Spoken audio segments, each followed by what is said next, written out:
इस्लाम का नाम तो आप बार बार सुनते ही होंगे, लेकिन इस्लाम है क्या?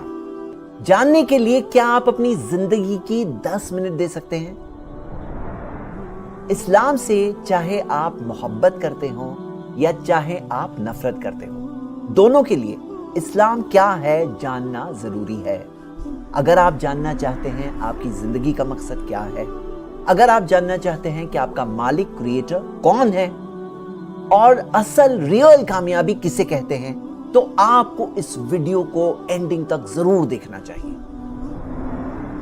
इस्लाम में वन गॉड का कंसेप्ट। इस्लाम कहता है कि सबका मालिक पालनहार एक ही है।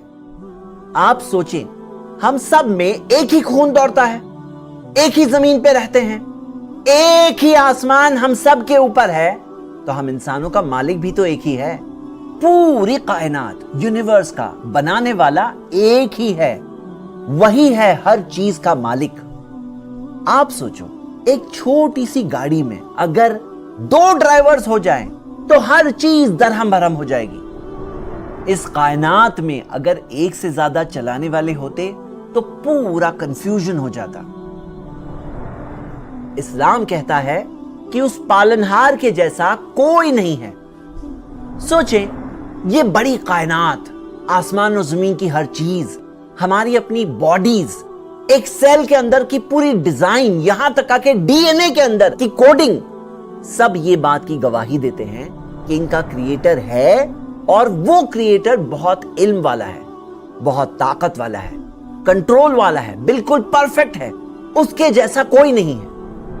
इंसानों की ये आदत होती है कि जब किसी की तारीफ करते हैं तो उस इंसान को गॉड का दर्जा दे देते हैं, लेकिन हकीकत तो यह है कि हम इंसान एक टाइम पर 2 लोगों की भी बात नहीं सुन सकते हैं।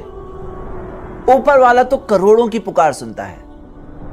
अगर हमें सब चीजों की, इंसानों की, जानवरों की, मशीनों की, सब चीजों की आवाज सुनाई देने लगे तो हम तो पागल हो जाएंगे। ऊपर वाला तो सबको सुनता है, दिलों की पुकार सुनता है, गूंगे की पुकार सुनता है। ऊपर वाले जैसा तो कोई नहीं है, उसके बराबर भी कोई नहीं, उस जैसा भी कोई नहीं है। तो इबादत किसकी होनी चाहिए? इस्लाम कहता है कि सारी इबादत उस एक मालिक की ही होनी चाहिए। अब एक बात सोचिए, जब सब चीजों का बनाने वाला एक ही है, मालिक वही है, चलाने वाला वही है, तो हमारी सारी इबादत पर, वर्शिप पर, पूजा, उपासना, बंदगी पर किसका हक है? उसी एक मालिक का। मतलब हम नहीं इबादत करें सिवाय उस एक मालिक की। उस एक मालिक को अरबिक में हम अल्लाह कहते हैं, जो सारे इंसानों का मालिक है, आपका मालिक है, मेरा मालिक है, हर चीज उसी की दी हुई है। इसी चीज से जिंदगी में सुकून मिलता है, पीस ऑफ माइंड मिलता है। एक मिसाल है, आप सोचिए, अगर एक शख्स है जिसका एक बॉस है, उसे एक बॉस की बात सुननी है, और एक और शख्स है उसके 10 बॉसेस हैं, सब अलग अलग डायरेक्शन देते हैं, दोनों में से किसके पास पीस ऑफ माइंड होगा? हमें सिर्फ उसी की इबादत करनी चाहिए, वर्शिप करनी चाहिए, और जो इबादत भी हम करते हैं सिर्फ उसी की खुशी के लिए करना चाहिए। हां, अच्छे नेक इंसान होते हैं जिनसे हम अच्छी चीजें सीख सकते हैं, वो हमारे लिए इंस्पिरेशन है, लेकिन वर्शिप उनकी भी नहीं, इबादत उनकी भी नहीं, उनके बनाने वाले की होनी चाहिए। एक ऐसा गुनाह जो हरगिज माफ नहीं होगा। आप सोचो, जब सब कुछ उस एक मालिक का दिया हुआ है और हम इबादत किसी और की करें, वर्शिप किसी और की करें, हम दूसरों को उसका पार्टनर बनाएं जबकि उसका कोई पार्टनर नहीं, तो ये कितनी गलत बात है। ये तो ऐसा है जैसे कि उस एक मालिक के साथ गद्दारी किए।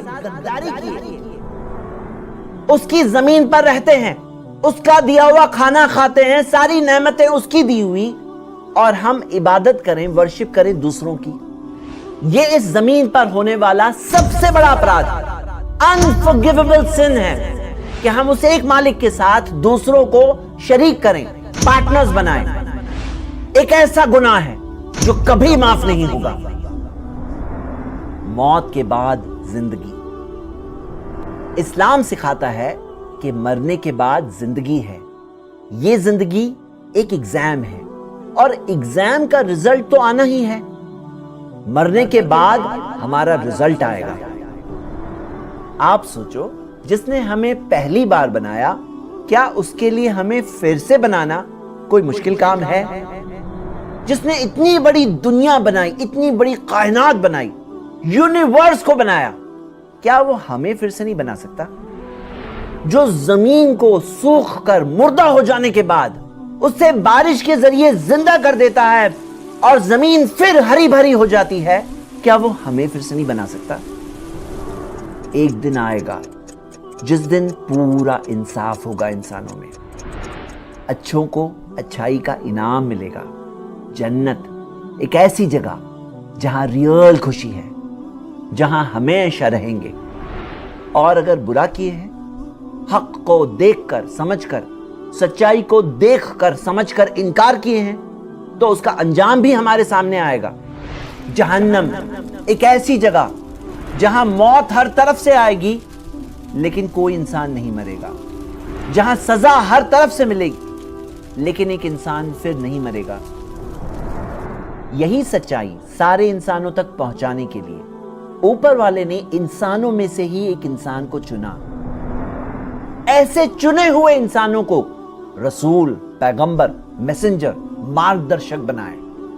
ان کے پاس فرشتوں کے ذریعے اللہ کا پیغام پہنچا اور انہوں نے انسانوں تک سچے پیغام کو پہنچایا۔